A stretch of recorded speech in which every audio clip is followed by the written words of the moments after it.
السلام عليكم. أخباركم إيه يا شباب؟ إن شاء الله الجميع يكون بخير.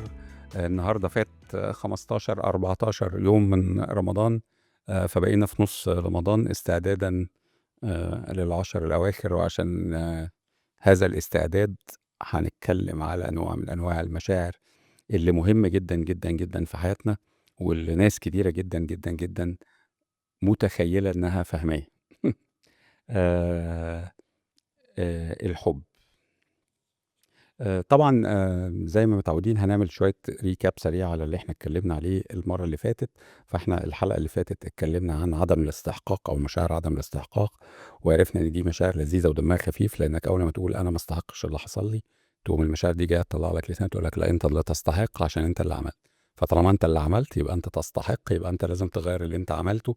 ده لو كان ده شيء سيء. أمّا لو هو شيء جيد، لمّا يكون شيء جيد، فأنت تستحق عشان ده كان مجهودك وعشان ده اللي أنت عملته، فإزاي تقدر تعمله تاني؟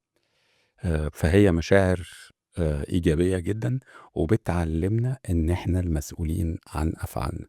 دي الفطرة اللي ربنا سبحانه وتعالى ادّاها لك، اللي بتعلّمك إن أنت اللي مسؤول، وإن مش معنى إن ربنا سبحانه وتعالى بيعرف إحنا بنختار إيه بقوته، إن أنت ده مكتوب لك فلازم يحصل لك، لأ، أنت اللي بتكتب كتابك بإيدك. فده مشاعر عدم الاستحقاق.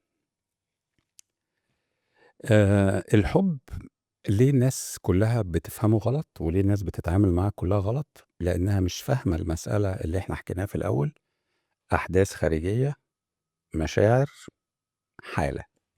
أحداث خارجية، مشاعر، حالة. إيه علاقة الأحداث أهو ده حدث خارجي، إيه علاقة الأحداث الخارجية بالمشاعر بالحالة؟ عشان تفهموا الحب عايزكم ترجعوا. بافتكر الدحيح لمّا اتكلّمت على أخوكم في رحلة أرجّعكم فيها كام مليار سَنة. تعالوا نرجع لأيام ما كُنّا أطفال صغيّرين وكان عندكم ألعاب. آآ ده العنكبوت اللطيف اللي أنا باعلّم بيه الناس الفرق بين الإحساس والمشاعر والحالة. تعالوا نرجع لأيام وإحنا صغيّرين وإحنا أطفال، لمّا كان عندنا لعبة إحنا بنحبها. لمّا كان عندنا لعبة إحنا بنحبها وإحنا صغيّرين، كُنّا أول حاجة عايزين نعملها للعبة دي إيه؟ طبعًا ناس كتيرة جدًا هتقول لي نلعب بيها كتير، بس مش دي أول حاجة، دي تاني حاجة. إيه أول حاجة؟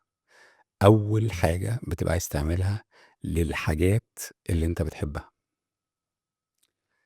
هتلاقي إن أول حاجة أنت عايز تعملها للحاجات اللي أنت بتحبها إنك تعمل إيه؟ تحافظ عليها، تحميها، صح؟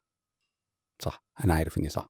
أنا سألت السؤال ده ل30 مليار بشري قبل ما أطلع أتكلم معاكم في كل البرامج والtraining، وقالوا لي أول حاجة عايزين نعملها لحاجة إحنا بنحبها إن إحنا نحافظ عليها. فعشان كده العنكبوت ده أنا باحافظ عليه ليه؟ لإنه بيساعدني إني أشرح للناس الحدوتة بتاعة الإحساس والمشاعر، فعشان كده مقعّده جنبي هنا. الحب يعني حماية. الأم اللي بتحب ولادها عايزة تعمل إيه؟ تحميهم. الراجل بيحب مراته بيعمل إيه؟ عايز يحميها. الراجل بيحب عيلته عايز يعمل إيه؟ يحميها. الراجل اللي بيحب شغله عايز يعمل إيه؟ يحميه. وكل حاجة أنت بتحبها هتحاول تحميها بكل قوتك. إذًا الحب حماية. والحماية هي عبارة عن إيه؟ عن action. يعني أنا عشان أحب اللعبة بتاعتي وأحميها لازم أعمل إيه؟ لازم آخد action، لازم أعمل فعل يحميها. فأعمل إيه؟ أقوم حاططها في الدولاب وقافل عليها، ده فعل. لكن لمّا بنحب البشر ما أقدرش أحطهم في الدولاب عشان أحميهم، لإني لمّا هاحطهم في الدولاب ده هيعمل مشاعر عندهم هم اسمها الخوف، وبالتالي الخوف معناه إن أنا عايز أستعد إني أعمل إيه؟ إني أهرب. فمش معنى إنه محبوس شوية وساكت لإن أنا أقوى، إنه مش بيفكّر طول الوقت إزاي يهرب. عشان كده أي طريقة للحُكم بالخوف هتؤدي للفشل، لإن اللي خايف ده مش قاعد ساكت، قاعد يفكّر إزاي يهرب من الدولاب. فبعد سَنة، 2، 3، 15 هيعرف يهرب من الدولاب. لكن اللي بيحب حد رايح جاي بقى، أنا باحب فعايز أعمل إيه؟ أحمي. فلو أنا عايز أقعد أحكم مراتي، عيالي، المجتمع والناس، وبالتالي عايزهم يحموني، فلازم أخليهم يعملوا إيه؟ يحبوني. فعشان أخليهم يحبوني لازم أعمل إيه؟ لازم أعمل أكشن. فإيه الأكشن اللي أنا بعمله عشان أخلي الناس تحبني؟ عشان كده تلاقي كتير ستات ورجالة يقولوا أنا شبعت من كلمة الحب، أنا عايز أشوفها فعل. لأن المشاعر لا تنتج من الكلام فقط. طبعا الكلام في حد ذاته حدث خارجي، ما تفهمونيش غلط، يعني لما بقول كلمة، الكلمة حدث خارجي، هتعمل مشاعر، هتعمل كده، وإلا الناس مش هتقول لبعضها أنا بحبك وأنا بحب الحاجات دي، ما تمام.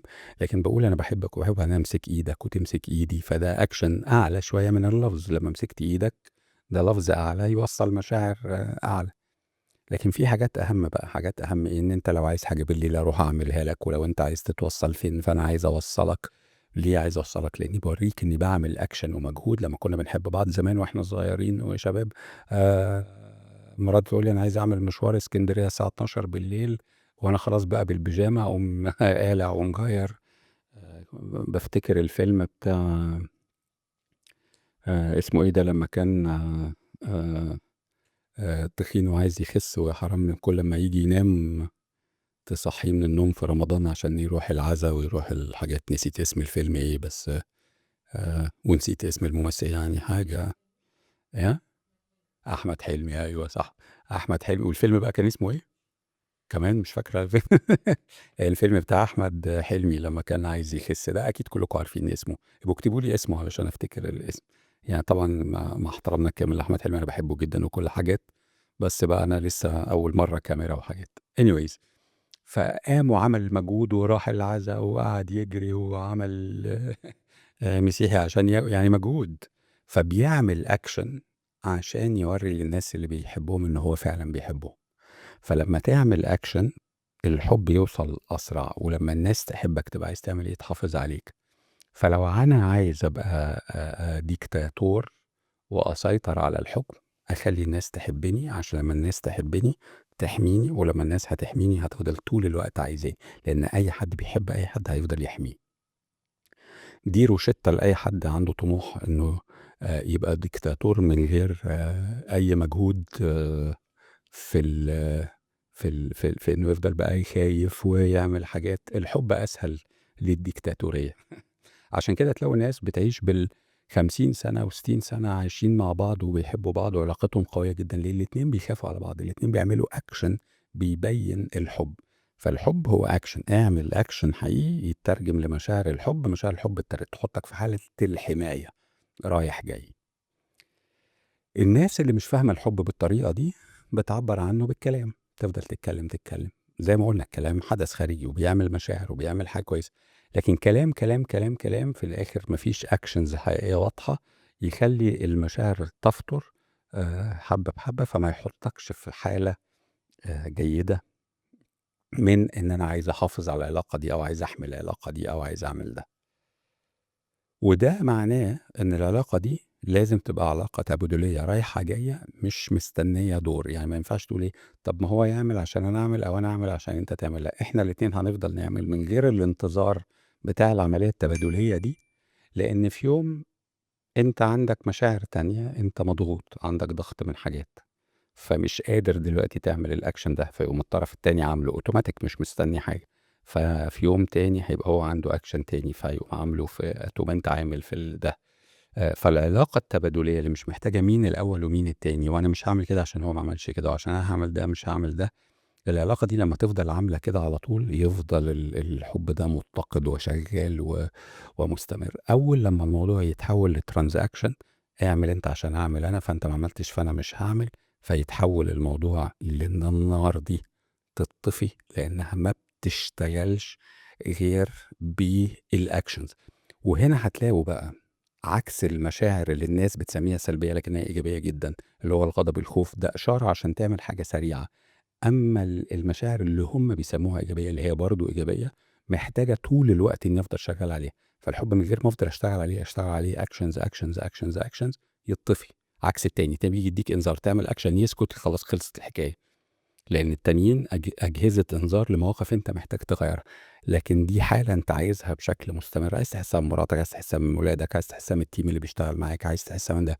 فايه الاكشنز اللي انت بتعملها للتيم بتاعك، ايه الاكشنز اللي انت بتعملها لولادك، ايه الاكشنز اللي انت بتعملها لمراتك، ايه الاكشنز اللي انت بتعملها لجوزك، عشان يفضل ده شغال ويفضل هو بيعمل كده. عشان كده العلاقه دي ما ينفعش تبقى تبادليه، ما ينفعش تبقى ترانزاكشن. عشان كده آه، آه، بشعر بالخوف اللي هو عدم الاستعداد لما اسمع ناس بتتكلم او كوتشز يتكلموا وينصحوا ناس ما تعمليش كده لو عمل كده، ويعمل كده لو ما عملتش كده والكلام دوت، لان ده ينم عن جهل. وانا هنا اللي اقصده بالجهل مش ما اقصدش السبة، يعني إن هو الجهل معناه اني ما اعرفش العلم ده، ما اعرفش الحقيقة دي، ما اعرفش الفهم ده.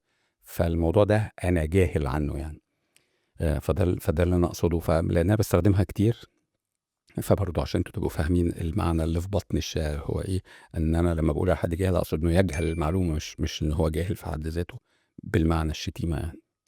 فده جهل بالمعاني دي، لان احنا لو فهمنا معنى الحب الحقيقي انه اكشن عشان يولد مشاعر، عشان يولد حمايه، وبالتالي انا لما اعمل اكشنز اولد المشاعر دي عند الناس، تبقى هي كمان عايزه تحميني، فهي كمان تعمل المشاعر اللي تعمل دوت عشان تخلي. لانه في الاخر هي الغيره ايه؟ لما حد بيغير على حد خايف انه يخسره. يعني ايه يخسره؟ يعني ما بقاش عايز يخاف عليه ويحميه. وبالتالي لو انت بطلت تعمل الاكشنز دي اللي قدامك مش هيعمل كده. فالست تبقى بتغير على جوزها او الراجل بيغير على مراته. ده ناتج من ايه؟ ناتج ان هو عارف ان هو ما بيعملش اللي المفروض يعمله، اللي يخلي الشخص التاني يحافظ عليه. فيتخيل ان بالغضب وبالضغط وبالخناق اني اقدر احافظ عليه. بالعكس، انت بتعمل العكس تماما. آه مشاعر جيدة جدا، ما نقدرش نعيش من غيرها. ربنا سبحانه وتعالى عملها عشان نحافظ على بعض كمجتمعات. فانتوا متخيلين لو مفيش حب يبقى مفيش حد هيدافع عن حد، مفيش أصدقاء هيدافعوا عن بعضهم، مفيش عائلات تدافع عن بعضها، مفيش بلاد تدافع عن بعضها. احنا بندافع عن بعض ليه؟ بني آدم بيلبس لبس الجيش والعسكرية ويروح الحرب لأنه عايز يدافع عن وطنه. ليه؟ لأنه بيحبه فهيموت عشانه.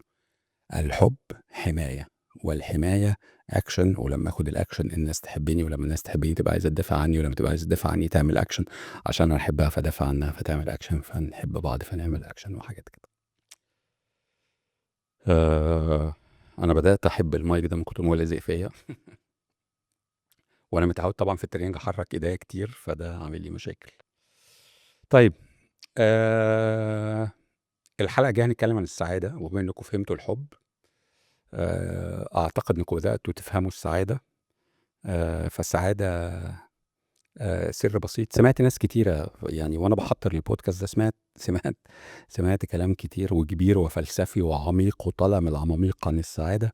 أنا عارف إن الناس دي هتزعل إن السعادة هتطلع أبسط من كده بكتير، لكنها مهمة جدا جدا جدا إن إحنا نفهم الميكانيكا بتاعت السعادة وإيه وظيفتها وليه موجودة وإزاي نقدر نوصلها. اكتبوا لي في الكومنتات ايه هي السعادة. اكيد بدأتوا تفهموا العملية بتمشي ازاي، فانا اعتقد ناس كتير هتبقى شاطرة وتكتب لي ايه هي السعادة. ولو مش عارفين ايه هي السعادة اكتبوا لي في لستة ايه هي الحاجات اللي بتخليكوا سعيدة. يعني ايه الحاجة اللي لما بتعملها بتخليك سعيد؟ تمام. بتسافر، بتعمل مش عارف ايه، بس خليكوا سبيسيفيك. يعني قولي مثلا لما بسافر اسبانيا، لما بسافر اسوان، لما بسافر اسكندرية، لما بقعد مع عيالي. خليكوا فيري سبيسيفيك في الحاجات. لو المحتوى ده ما زال عاجبكم، ما زال بيسليكم، لو سمحت اعملوا شير سبسكرايب وانشروا هذا المعلومات القيمة جدا اللي مش هتسمعوها غير عندنا لكل الناس. أشكركم شكرا جزيلا، وأشوفكم بكرة في سعادة. تصبحوا على خير.